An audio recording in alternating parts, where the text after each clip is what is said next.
ঘটনাটা গতকাল রাতের। আমি গতকাল রাতে আমার বন্ধুদের সাথে আড্ডা দিয়ে বাসায় ফেরার পথে দেখতে পাই এই প্রিমিয় কারটি সজোরে ধাক্কা দিয়েছে সরাসরি দোয়েল চত্বরের অবকাঠামোতে।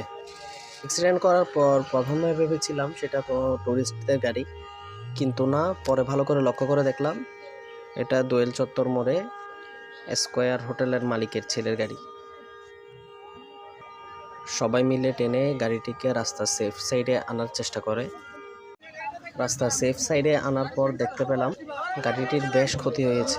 সামনের হেডলাইট পুরোপুরি ভেঙে গেছে, আর সামনের চাকা ভেঙে রিমসহ পাংচার হয়ে গেছে। আর অবস্থা তো আপনারাই দেখতে পাচ্ছেন কি অবস্থা হয়েছে এই গাড়িটার। তবে এই দুঃখের খবরের সাথে একটা সুখের খবর হচ্ছে এই অ্যাক্সিডেন্টে কোনো মানুষ হতাহত হয় নাই, আলহামদুলিল্লাহ। সবাই ধীরে সুস্থে গাড়ি চালাবেন। আল্লাহ হাফেজ।